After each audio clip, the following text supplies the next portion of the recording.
Boa tarde a todos. Sejam todos bem-vindos à SOEA Connect e ao Contec 2021. E agora iremos assistir à apresentação do vídeo da autora Tainá Corrêa, que se encontra intitulado Características Físico-Químicas de Solos de Manguezais replantados em função da idade de replantio. Então, podemos rodar o vídeo da Tainá, por favor. Olá a todos e todas, é um prazer estar aqui hoje. Meu nome é Tainá Corrêa e eu vou apresentar um projeto intitulado como Características Físico-Químicas de Solos de Manguezais Replantados em função da idade de replantio, em que esse projeto foi concebido e produzido por uma equipe de pesquisadores que conta com Marcela Lázaro, Érica Ferreira e Gabriel Nuto Nóbrega, no Departamento de Geoquímica da UF. Assim, para introduzir esse trabalho, é importante retratar sobre a importância dos manguezais, em que os manguezais são ecossistemas florestais costeiros que se distribuem ao longo das regiões intertropicais e que têm adaptações específicas às oscilações dos níveis de maré, de salinidade e das condições redox do solo. Além disso, no Brasil, os manguezais se estendem desde o estado do Amapá até o estado de Santa Catarina, compreendendo assim cerca de 7% de toda a extensão de manguezais do mundo. E esses ecossistemas foram reconhecidos recentemente como ecossistemas de grande capacidade de armazenamento de carbono, principalmente em seus solos. Esse reconhecimento é devido a duas condições que ocorrem nesses ecossistemas. A primeira delas é uma alta produtividade primária, aliada a uma decomposição que ocorre de uma forma mais lenta. Isso ocorre porque, devido à saturação de água que ocorre nesse ecossistema, a decomposição é realizada por uma via anaeróbica, ou seja, tem uma menor taxa de eficiência. Assim, retratando ainda sobre a importância dos manguezais, a literatura nos dá como resultados que, comparativamente, os estoques de carbono médio em manguezais equivalem a 2 ou até 3 vezes o valor quantificado em florestas tropicais. E também a gente tem como os dados que isso pode chegar até 8 vezes quando comparado com ecossistemas influenciados por clima semiárido. Porém, apesar da gente saber essa importância desse ecossistema e haver esse reconhecimento do papel dele dentro do ciclo de carbono, ainda há uma escassez de informações e dados científicos acerca do restabelecimento do estoque de carbono em manguezais replantados e da evolução das características físico-químicas dos solos, que regem os processos pedogenéticos. Assim, entendendo que esses ecossistemas estão justamente em uma área de alta ocupação demográfica e de uma intensidade enorme de atividades antrópicas, esse trabalho vem como uma resposta e com o objetivo principal de determinar as características físico-químicas de EH e pH de solos de manguezais em processo de regeneração, visando compreender melhor a dinâmica de carbono nesses ecossistemas. Assim, retratando mais detalhadamente sobre como ocorreu o trabalho de campo, como vocês podem observar na figura ao lado, amostras de 5 bosques de idades de replantio diferentes foram coletadas na APA de Guapimirim, no estado do Rio de Janeiro, presente na Baía de Guanabara, em que esses bosques foram selecionados, sendo eles um não vegetado, um recuperado naturalmente ao longo de 30 anos e 3 bosques com idades intermediárias, que foram replantados nos anos de 2011, 2013 e 2015, todos eles na mesma posição fisiográfica. E falando um pouco sobre o histórico da APA de Guapimirim, as antigas áreas da APA foram removidas por atividade antrópica, principalmente pela mudança do uso de terra e também pela retirada da indústria madeireira. E assim, com a implantação da APA de Guapimirim, essas áreas passaram a ser recuperadas, seguindo um protocolo de reflorestamento. Então, falando um pouquinho sobre como foi a coleta, em cada bosque foi feito um transecto de 100 metros, perpendicular ao leito do rio, durante a maré baixa, onde foram coletadas 6 amostras indeformadas, utilizando os canos de PVC, como a gente consegue observar na fotografia à direita. E assim, para todas as amostras de cada bosque, foram medidos ainda em campo, com eletrodos previamente calibrados, os valores de EH e pH nas diferentes profundidades, nos intervalos de 0 a 10, de 10 a 20, de 20 a 30 e de 30 a 50 centímetros, gerando assim os valores médios representativos de cada bosque como um todo. Então, falando um pouquinho sobre os nossos resultados, a gente consegue observar na figura 4 os valores médios de EH em milivolts em cada setor estudado da APA de Guapimirim. E, em geral, os valores de EH variaram entre menos 346 e mais 382 milivolts, com os maiores valores de EH observados em superfície, exceto para o bosque de 2013. Devido à difusão do oxigênio atmosférico, facilitado pelas espécies vegetais ao longo do perfil do solo. Já em relação ao pH, como é apresentado na figura 5, os valores médios de pH em cada setor estudado na APA de Guapimirim, obtivemos o resultado com a variação entre 5,2 e 7,8, com os maiores valores observados em profundidade. Já os menores valores de pH foram observados em superfície, dentro da parcela de 0 até 20 centímetros, podendo ser explicado por uma menor intensidade de inundação do solo, ocasionando assim uma oxidação dos sulfetos e que gerou uma acidez nessa parcela do solo.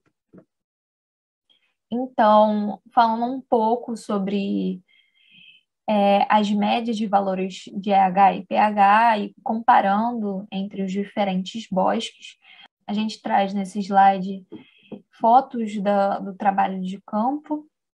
A figura 6 é no bosque não vegetado e a figura 7 é no bosque de 2013. Então, referente às médias de valores de EH, comparando os valores médios de EH nos diferentes bosques, o recuperado apresentou uma média igual a menos 97, mais ou menos 172 milivolts, enquanto os replantados há mais tempo, em 2011 e 2013, apresentaram os valores intermediários. Já o bosque não vegetado e o replantado em 2015, que a gente pode entender que são os mais recentes, apresentaram valores médios de mais 122, mais ou menos 146 milivolts, e mais 69, mais ou menos 88 milivolts, respectivamente. Já em relação às médias de valores de pH, comparando os diferentes bosques, os maiores valores de pH foram observados nas áreas não replantadas, com um valor de 6,8, mais ou menos 0,5, enquanto que os menores valores foram observados no bosque recuperado, com um valor de 6,2, mais ou menos 0,4. Então, para a gente conseguir identificar e comparar esses diferentes bosques, inserimos os nossos dados dentro do diagrama EH-pH, mais especificamente no sistema de FeSOH, para entender sobre a estabilidade mineral, e assim a gente conseguiu identificar que nas áreas mais recentes ou não vegetadas são encontrados valores de EH mais elevados, aliados a valores de pH mais baixos, indicando um ambiente subóxico, e o que explica formas de minerais de ferro oxidados, genericamente representado por Fe2O3. E assim a gente consegue também identificar que, na medida que avança o tempo de recuperação, os valores de EH decrescem, seguindo a ordem do não vegetado, 2015, 2013, 2011 e o recuperado, entrando no campo da estabilidade da pirita, que é indicativo do processo de gleisação e sulfidização, que são processos ecossistêmicos característicos dos manguezais. Assim, a gente consegue concluir, através dos indicadores do estudo, que fica evidente que o processo de replantio, além de recuperar as características fisicoquímicas dos solos, indica o restabelecimento das funções ecossistêmicas dos manguezais, bem como o estabelecimento de condições propícias para o sequestro de carbono e a retenção de contaminantes e poluentes, outra função muito importante nos manguezais. Aqui eu deixo meus agradecimentos para todas as instituições de fomento que possibilitaram a criação e a execução desse trabalho, como a CNPq, a FAPERJ, a UF, a Ciência Ambiental, que é o meu curso, a APA de Guapimirim, que nos recebeu e nos apoiou, junto com a ICMBio, bem como o programa de pós-graduação em Geociências, aqui representado. Além disso, e não menos importante, agradeço a toda a equipe que colaborou e fez com que esse trabalho fosse possível, e ao Contec, que deu a oportunidade de apresentar esse trabalho hoje. Obrigada a todos os telespectadores que estão aqui por ter assistido à brilhante explanação da Tainá, que por motivos superiores, infelizmente, ela não pôde estar presente, mas ela vai responder todos os questionamentos, iremos repassar para ela, né? E digo ao professor Roberto Wagner, que é para quem eu passo a palavra agora, que qualquer questionamento, pode ter certeza que iremos enviar todos para a Tainá, e ela se comprometeu também de nos dar esse feedback, tá? Então, mais uma vez, professor Roberto, muitíssimo obrigada pela sua disponibilidade, da sua grande contribuição aqui conosco, com o nosso Contec, e com a palavra, Vossa Senhoria. Muito obrigado, professora Aline Costa. O trabalho apresentado pela Tainá, os manguezais, é um problema que afeta não só o estado do Rio de Janeiro, mas muitas regiões litorâneas do nosso país.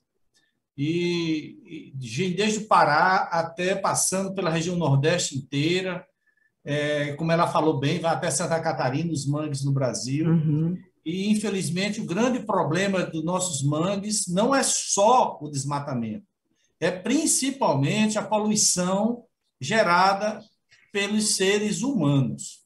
Então, nós estamos destruindo a nossa fauna.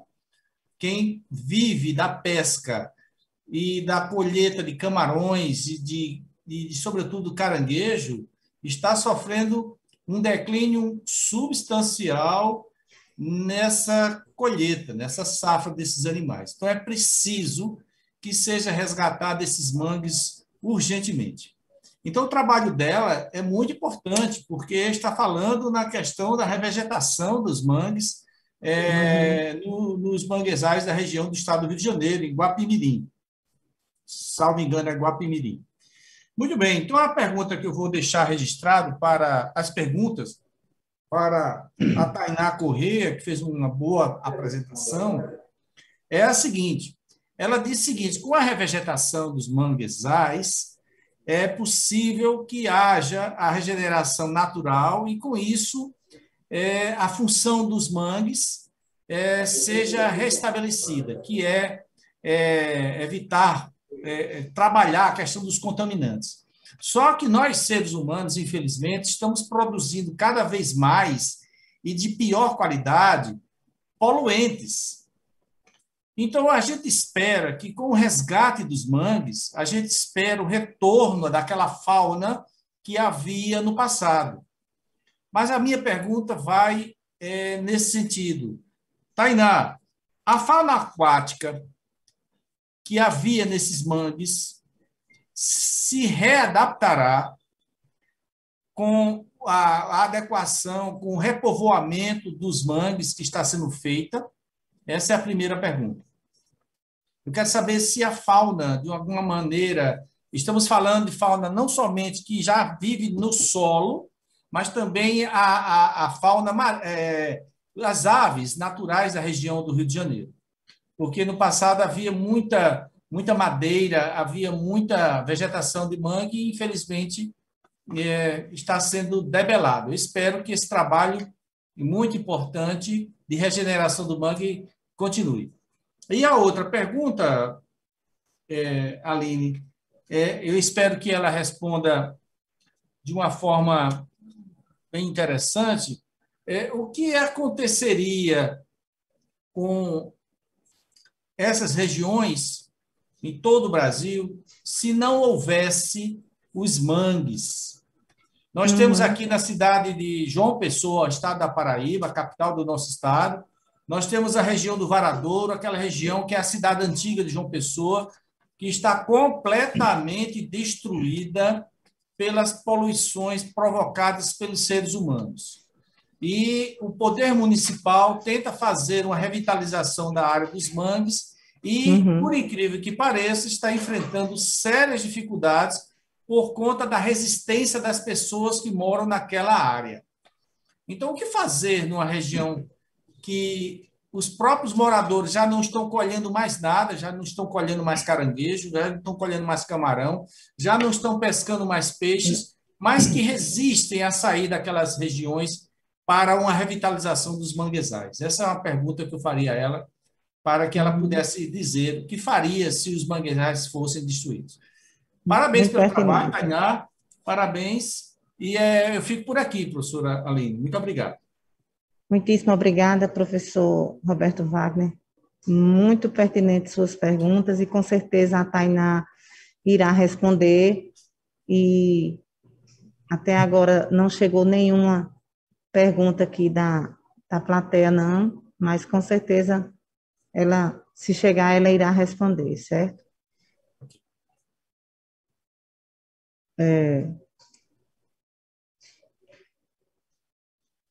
Em não chegando nenhuma pergunta, eu peço ao pessoal da técnica para a gente partir já para o próximo trabalho, que agora é da área de elétrica, que é do Rafael Ribeiro, que já se encontra aqui na antessala. Então, se puder colocar o Rafael aqui conosco